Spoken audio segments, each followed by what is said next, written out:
जैसे जैसे बुधनी विजयपुर तारीखें नजदीक आ रही हैं उपचुनाव की, त्यों त्यों आरोप प्रत्यारोप और ज्यादा तीखे हो रहे हैं। वाकई अब नेता प्रतिपक्ष उमंग सिंघार को ही ले लीजिए। इन्होंने दरअसल यह कहकर सनसनी फैला दी कि बीजेपी ने उन्हें 50 करोड़ का ऑफर दिया था। इतना ही नहीं बल्कि मंत्री पद तक का ऑफर मिला था। अब उसके आगे उन्होंने रामनिवास रावत की लचर आर्थिक स्थिति का भी जिक्र कर दिया और इस बहस को एक और रंग दे डाला। देखिए रिपोर्ट।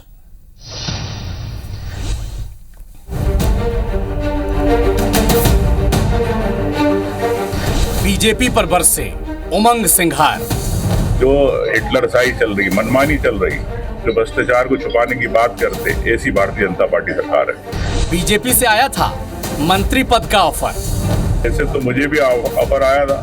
बीजेपी ने दिया था 50 करोड़ का ऑफर। 50 करोड़ रुपए ले लो, आप कैबिनेट मिनिस्टर बन जाओ।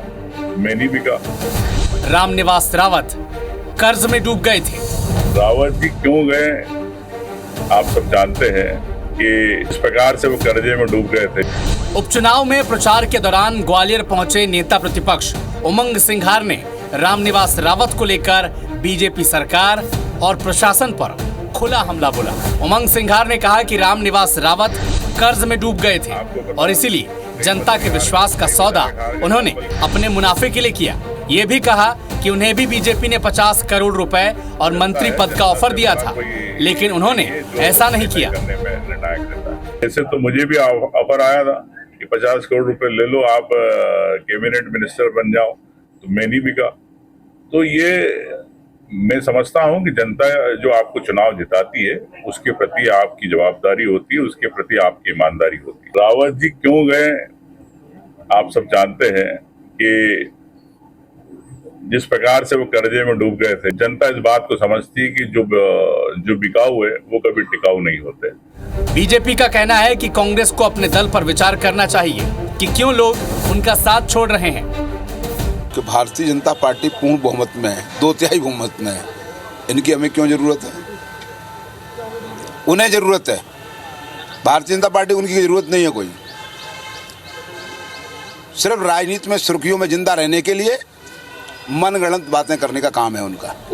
कुल मिलाकर एक बार फिर से कांग्रेस पार्टी ने खरीद फरोख्त का जिक्र कर इस मुद्दे को गरमा दिया है। जब साल 2020 में सिंधिया के साथ 25 से अधिक कांग्रेस के विधायक बीजेपी में शामिल होकर कमलनाथ की सरकार गिराई थी, तब भी कांग्रेस ने यही आरोप लगाए थे कि बीजेपी ने सौदेबाजी कर कांग्रेस की सरकार गिराई है।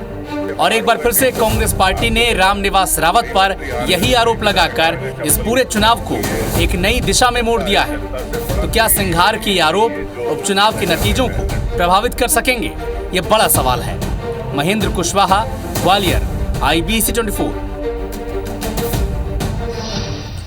आरोप नए नहीं है। 2020 के बाद लगातार उपचुनाव से लेकर मुख्य चुनावों तक कांग्रेस ने हर बार यही आरोप लगाया और बीजेपी ने वही सफाई दी जो आपने अभी इस रिपोर्ट में भी देखी। लेकिन क्या जनता के मुद्दे खत्म हो गए हैं जो इन्हीं आरोपों के इर्द गिर्द राजनीति बुनी जाती है? ये जनता भी पूछती है इन दोनों दलों से।